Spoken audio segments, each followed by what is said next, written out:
Hola amigos de La Habana y de sus historias escondidas.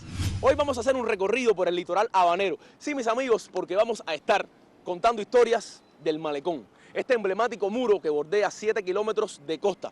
El Malecón es la primera avenida en nuestra ciudad que merece ser llamada como tal y comenzó a construirse el 6 de mayo de 1901, fecha en la cual yo no había nacido, pero ya sabes, sus historias me las han contado. Y como me lo contaron, ahí va.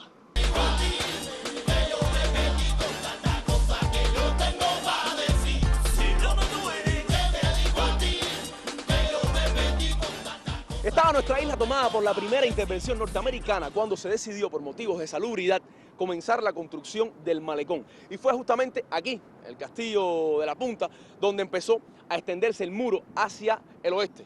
Justamente hacia un lugar que se llamaba Los Baños de los Campos Elíseos, que es nada más y nada menos donde hoy se encuentra el Parque Maceo. Mientras el muro se extendía hacia esa dirección, se comenzó a construir una glorieta para que tocara la banda municipal, que lo hacía varias veces por semana, convirtiéndose el sitio en uno de los lugares más concurridos de nuestra ciudad.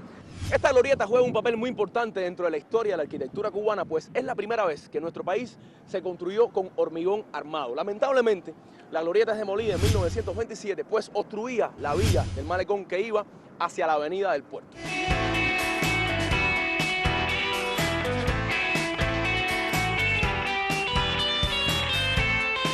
En aquel espacio, que ahora está vacío y ocupa una posición privilegiada frente a la bahía, se construyó el Hotel Miramar, que llegó a ser muy famoso porque fue el primer lugar en nuestro país donde los camareros se vistieron de smoking, con chaleco y abotonadura dorada.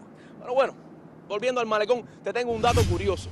En el proyecto inicial de los norteamericanos, el Malecón estaba lleno de árboles y tenía unos candelabros, pero apenas apareció el primer ciclón y se fueron a abolir a los árboles y los candelabros, por lo cual hubo que desaparecerlos del proyecto inicial. Vamos a seguir con el recorrido.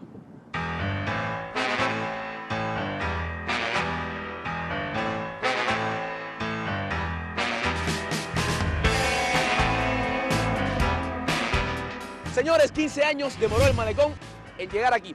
No fue hasta 1916 que el muro pudo llegar a este punto, donde se encontraban los baños de los Campos Elíseos y la caleta de San Lázaro, que era una especie de ensenada que tenía 93 metros de ancho en la boca y una profundidad de poco más de 5 metros, por lo que ya te imaginarás la cantidad de material que se tuvo que vertir en este sitio para rellenarlo y robárselo al mar. Incluso, para poder hacer la construcción, hubo que demoler la Batería de la Reina, que era una fortificación que se encontraba también en la zona. Pero ¿qué pasa?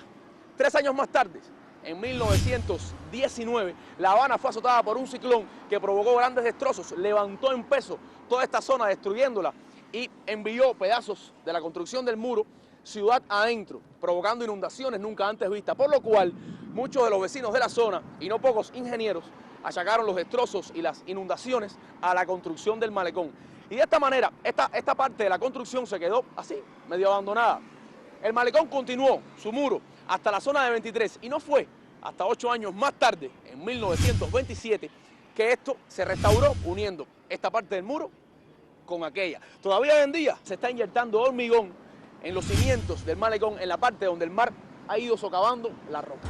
Tíralo, tíralo, pásalo, písalo. Se negó, se te olvidó que el tío no tiene vuelto, no. Se negó, tíralo, tíralo, pásalo. Señores, he aquí otro problema en la construcción del Malecón. Me encuentro ahora en Malecón y 23. El problema de este sitio es que no había espacio. El mar llegaba hasta aquel promontorio que se encuentra a mis espaldas. Las olas chocaban allí. Encima estaba la batería de Santa Clara. Estoy hablando de la década del 20 del pasado siglo. Así es que tuvieron que rellenar todo este espacio con hormigón armado, al igual que hicieron en la parte del Maine. Y justamente, vámonos para allá. Aquí estamos, en el pedazo del Malecón que se encuentra frente al monumento del Maine. Esta parte también se la robaron al mar, señores. Tuvieron que rellenarla. Y parado aquí estaba pensando que el monumento al Maine también tiene su historia. Te la voy a hacer brevemente. Este monumento fue inaugurado en marzo de 1925. En febrero de ese mismo año, los restos del Maine se extrajeron de la bahía de La Habana y fueron hundidos justamente frente a este sitio, pero mar adentro.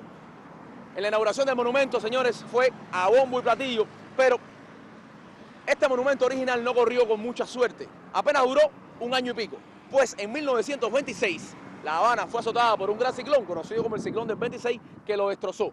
Con parte de los despojos de este primogénito monumento se construyeron dos columnas. Una de ellas se encuentra en el Museo de la Ciudad y otra se la regaló Machado a Calvin Coolidge, el presidente de turno, en la visita que hizo él mismo a La Habana en 1928. Por cierto, es el único presidente de los Estados Unidos que en funciones ha estado en nuestro país. Este monumento era presidido por un águila imperial como muestra del dominio norteamericano en nuestro país. Hasta que en 1960, y aprovechando la cobertura que dio la nacionalización de las empresas norteamericanas en Cuba, el pueblo habanero, enfurecido, bajó de su altura el águila imperial. Y como hacían los romanos con sus enemigos, fueron mostrando esta águila en un gran desfile triunfal. Después de esto, me han contado que se valoró hacer del monumento un monumento a la paz. Incluso se estaba hablando de la posibilidad de que Picasso esculpiera una paloma que iba a ocupar el lugar del águila. Pero al parecer, la paloma levantó vuelo, pero en otra dirección, porque a La Habana nunca llegó. Y el proyecto, señores, se diluyó. Aguanili, aguanili.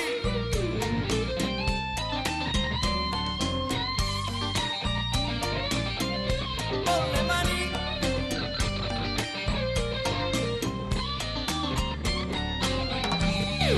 Y hasta aquí llega nuestro malecón, bordeando 7 kilómetros de la geografía habanera. Pero lo curioso es que no iba a llegar hasta este sitio. ¿Qué va? Iba a continuar en una especie de puente colgante que iba a unir el Vedado con Miramar. Así que Malecón se iba a comunicar exactamente con la calle Primera. Pero la construcción del túnel de calzada por debajo de las márgenes del río Almendares dio al traste con todo esto.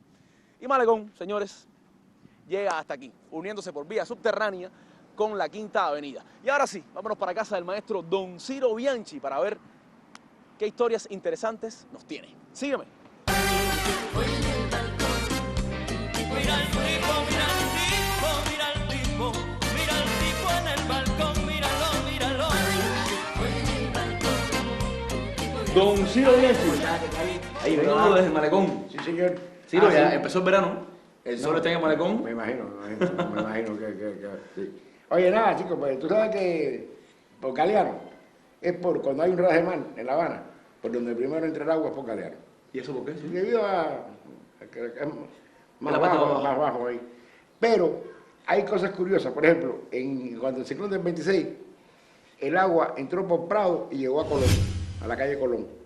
Y cuando el ciclón del 19, que hubo un ras de mar también, el agua entró por Campanario y llegó hasta Ánima. Con el consiguiente escándalo, dice Eduardo Robreño, que es el que habla de esto, que recogió esto, con el consiguiente escándalo y temor, miedo de los vecinos. Ahora, el cuadrante que está entre Manrique y San Nicolás es por donde primero es más bajo y por ahí penetra también el mar. Y sin contar que el muro del Malecón que empieza en Lealtad es más bajo que el resto que está antes, ahí baja la cosa. Ahora, hubo un momento que el Malecón no existía, tú tienes que haberlo dicho. Entonces, no se puede olvidar que La Habana era una ciudad por grandes problemas sanitarios. Había enfermedades como la fiebre amarilla, que vamos a dedicarle un programa a Finlay, como el sarampión, como la escarlatina, etcétera, etcétera, que causaban grandes daños, sin contar la viruela. Cuando en una casa había alguna de estas enfermedades, se ponía una bandera roja en un lugar visible. Y si era viruela, un caso de viruela, se ponía una bandera amarilla. La cuestión es que había mucha insalubridad, entre otras cosas, y que te la voy a explicar después, pero ¿qué pasaba? Que el mar entraba. Las casas daban el frente a San Lázaro, el fondo de la casa que daba hacia lo que después fue el Malecón.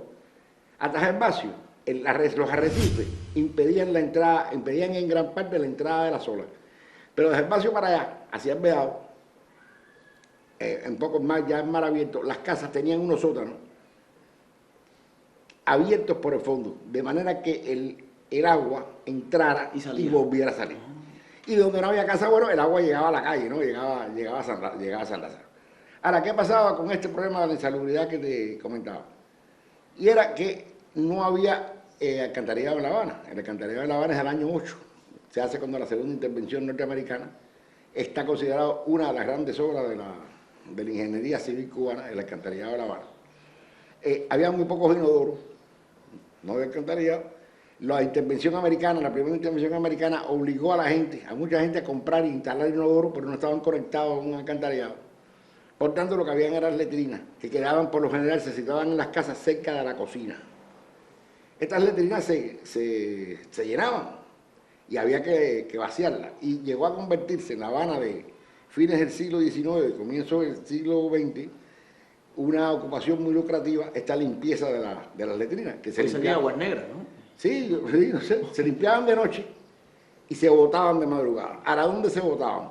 En el malecón. No, en un canalizo que estaba en las faldas del Castillo de Álvarez. Ahí se botaba todo ese desperdicio, se botaba. Y ahí iban los buzos. No los buzos que buceaban, sino los buzos que pescaban. A ver qué pescaban en medio de aquello. En medio de aquella fetidez, aquella pudrición, ¿no? Porque imagínate, aquel foco de contagio. Ahora, había otro problema, y era que las cloacas corrían hacia el malecón. O sea, lo que después fue el malecón, hacia el mar, donde después tuvo el malecón. Estas cloacas corrían como zanjas. Algunas las tapaban, sobre todo, por ejemplo, en Galeano y San Lázaro, estaban tapadas para permitir el tránsito de coche. Pero en otros lugares eran abiertas, y de Galeano para allá, hacia el malecón, en Galeano esa cloaca estaba abierta. Y había otro problema más grave, que era que las personas que morían, las familiares de las personas que morían de enfermedades infecciosas, botaban las pertenencias, las almohadas, las fundas, las sábanas, las payamas, la ropa del muerto al malecón. Y entonces había gente que se dedicaba a pescar esa ropa, esas sábanas, para después venderlas.